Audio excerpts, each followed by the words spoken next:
আসসালামু আলাইকুম।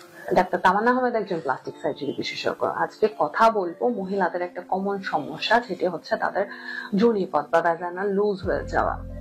অনেক ক্ষেত্রে আমরা দেখি যে নর্মাল ডেলিভারির পরে তো অবশ্যই, যে ক্ষেত্রে নর্মাল ডেলিভারির পরে কাটাছেঁড়া অথবা নর্মাল ডেলিভারির পরে ছিঁড়ে গেছে বা সেলাই দেওয়া হয়নি, এই সমস্যা, সেই সাথে নর্মাল ডেলিভারির পরে জায়গাটা অনেক যোনিপথটা অনেকটা লুজ হয়ে যায়। ইভেন সিজারের পরেও এই ধরনের সমস্যা নিয়ে অনেক মহিলারাই তাদের পারিবারিক বিভিন্ন সমস্যার কথা আমাদেরকে বলে থাকেন। আমরা তাদেরকে আশ্বস্ত করতে চাই এটি বলে যে এটিকে আমরা রিভার্স করতে পারি বা এটিকে আমরা আবার আগের পর্যায়ে নিয়ে যেতে পারি।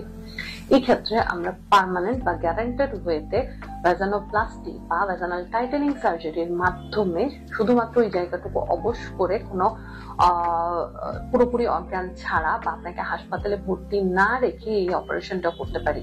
এই ক্ষেত্রে আপনি অপারেশনের পরে কিছু পোস্ট অপারেটিভ ইনস্ট্রাকশন ফলো করবেন এবং এই ক্ষেত্রে অনেক পেশেন্টরাই আমাদেরকে জিজ্ঞেস করে কতটুকু টাইট করা যাবে।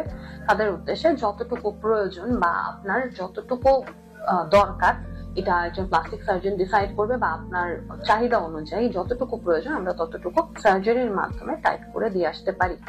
এবং আগেই বলেছি, এই ধরনের সার্জারিতে আপনাকে হাসপাতালে ভর্তি থাকা লাগবে না বা এই ধরনের প্রসিডিওরের জন্য আপনাকে পুরোপুরি অজ্ঞান হওয়া লাগবে না। শুধুমাত্র এই জায়গাটুকু অবসরের মাধ্যমে আপনারা দিনের বেলায় এই সার্জারিটা করে বাসায় চলে যেতে পারবেন।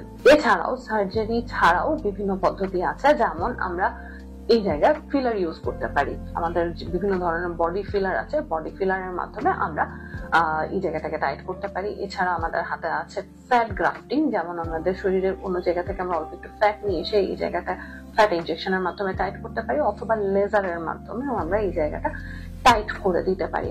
তো যারা এই ধরনের সমস্যায় ভুগছেন অবশ্যই দেরি না করে আমাদের সাথে আমাদের নিম্নবর্ণিত ঠিকানায় যোগাযোগ করবেন। ধন্যবাদ।